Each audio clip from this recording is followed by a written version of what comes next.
obviously we live in a very scientifically driven world today.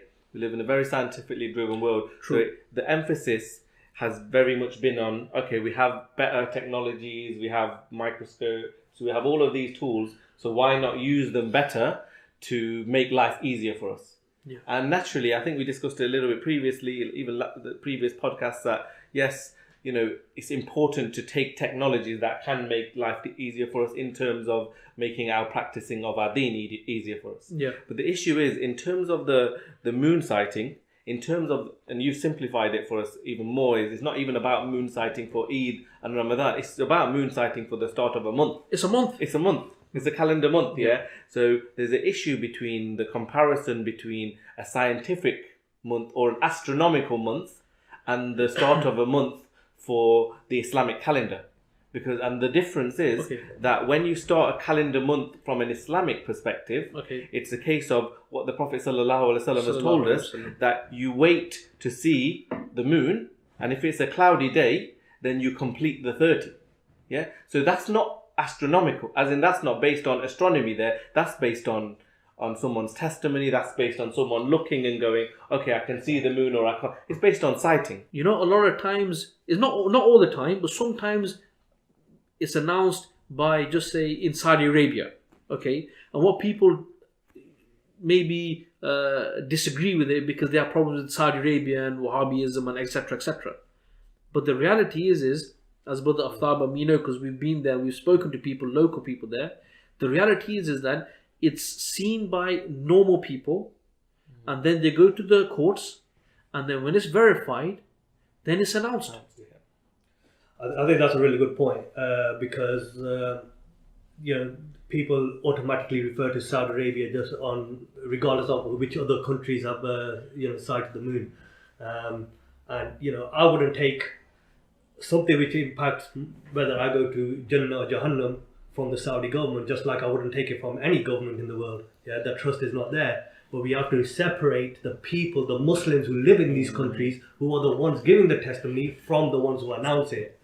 And therefore, it comes back down to what you were saying. The testimony of a Muslim has already been established. The Shahada is there. And that's when these people who have seen the moon go to the court and declare it. The disunity in this respect, general disunity, it actually benefits those who are against Islam, those who are against the Muslims, because, you know, in reality, when, for example, we have Hajj, and my personal opinion is that if it was possible for the enemies of Islam for them to make another Kaaba somewhere else, they would do their best to make sure that the Muslims don't even have Hajj at the same time, right? Because the fact that anything that shows unity in the Ummah is they're trying to erode at it, that they're trying to remove it, okay? But in reality, we know that we have one Allah, we have one Quran, we have one Messenger sallallahu, you know, and there's other things. We have one Hajj, we have one Mecca, and all, you know, the Kaaba and all these things. So in fact, when the issue of the moon sighting, which is actually linked to the more important issue of disunity in general, what it does show that there's disunity, but this disunity, it shows it to be acceptable based on lines of nationalism. So it seems like, yes, you are Bangladeshi, and you are Pakistani, and you are Indian, or you are Indonesian, so it's fine for you to have your own thing going on where you are, and it's sort of made like, this is fine, this is no problem.